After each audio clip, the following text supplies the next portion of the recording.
के बेसमेंट में भर गया। 3 छात्रों ने अपनी जान गंवा दी।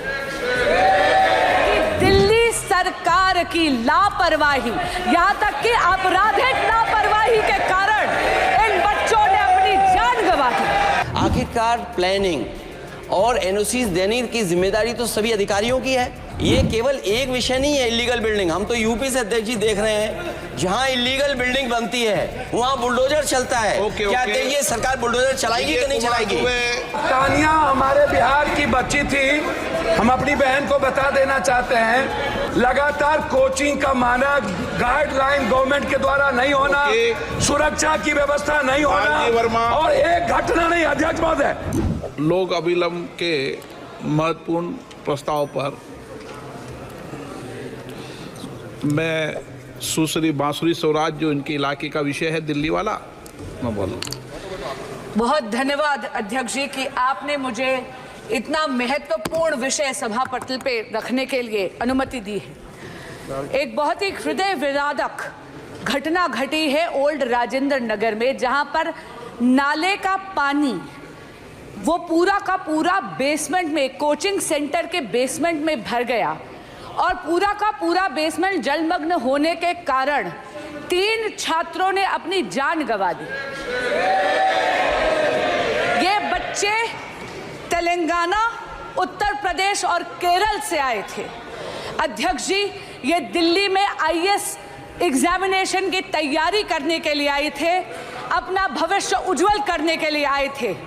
लेकिन बहुत दुख से मुझे कहना पड़ता है कि दिल्ली सरकार की लापरवाही, यहाँ तक कि आपराधिक लापरवाही के कारण इन बच्चों ने अपनी जान गंवा दी।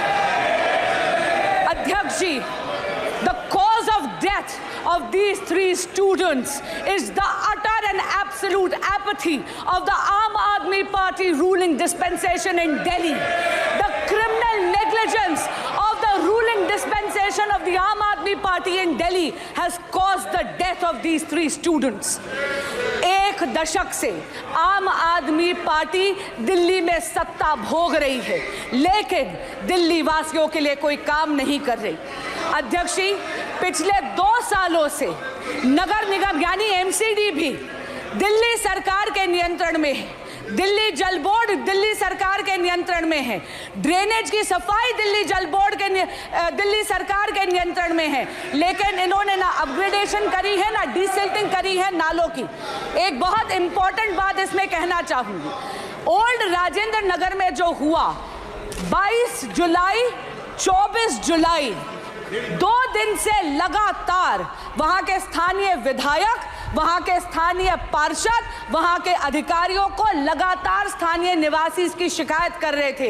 विधायक जी व्यंग तो कर रहे थे, लेकिन उन्होंने कोई एक्शन नहीं लिया। मेरा आपसे निवेदन है कि गृह मंत्रालय से अनुरोध करती हूं कि एक जांच समिति बनाई जाए, जहां पर ये जो दिल्ली सरकार जो केवल प्रचार प्रसार और भ्रष्टाचार में लिप्त है, इसमें इंक्वायरी बिठाई जाए। दिल्ली की नालों की सफाई क्यों नहीं करी जाए? दिल्ली जल बोर्ड चरमराती हुई व्यवस्था में क्यों है? पप्पू यादव जी, सवाल इस देश की बच्ची का है या केरल या बिहार? तानिया हमारे बिहार की बच्ची थी। हम अपनी बहन को बता देना चाहते हैं, मिडिल क्लास की एक बच्ची तानिया, जिनकी मौत कल हुई है, परसों। और मेरा आग्रह इसमें 2 है। मैं ना बीजेपी और आम आदमी पार्टी की आलोचना में, पूरे देश के बच्ची जो 60% बिहार के एसएससी यूपीएससी करने आते हैं या बाहर कोटा, लगातार हमारे कोचिंग, अध्यक्ष महोदय, लगातार कोचिंग का मानक गाइडलाइन गवर्नमेंट के द्वारा नहीं होना, सुरक्षा की व्यवस्था नहीं होना, और एक घटना नहीं। अध्यक्ष महोदय, 1 मिनट, एक बार घटना नहीं घटी है, बार बार ये चर्चा आपके माध्यम से उठता है, आप इसको संरक्षित करते हैं, लेकिन इस पर माननीय अध्यक्ष जी, ये बहुत ही दर्दनाक घटना है और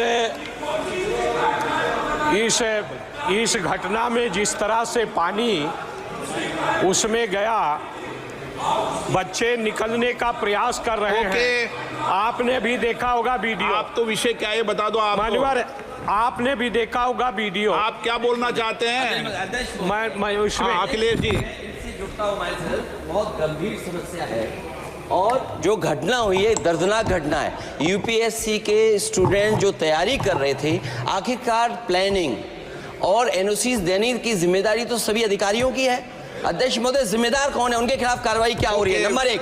दूसरा, ये केवल एक विषय नहीं है इलीगल बिल्डिंग। हम तो यूपी से अध्यक्ष जी देख रहे हैं, जहां इलीगल बिल्डिंग बनती है वहां बुलडोजर चलता है। क्या अध्यक्ष जी सरकार बुलडोजर चलाएगी कि नहीं चलाएगी?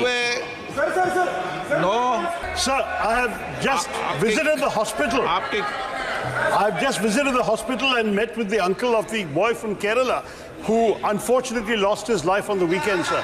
It's a shocking situation, and I have to say that when you have a brilliant student, all the dreams of serving the nation through taking the UPSC exam have been shattered and the hopes of the family have been shattered, sir. This is a matter which obviously calls for compensation, but no compensation can be enough for the tragic loss of life of a young man cut short in his prime, sir. Now, there are a number of serious issues that need to be addressed, as the previous speaker has pointed out. There is, sadly, a level of violations of basic norms when it comes to building codes, fire safety, flood safety, and so on. That is rampant in the city. The corporation also has responsibility on this. So wait, I have seen in the hands of a journalist a certificate of clearance issued on the 9th of July, sir, by the corporation, allowing these people to do what they're doing, saying they're in compliance. Now, this kind of thing will have to be corrected, sir. At the same time, drains have to be cleaned. They're choked and clogged. Sir, let me just finish.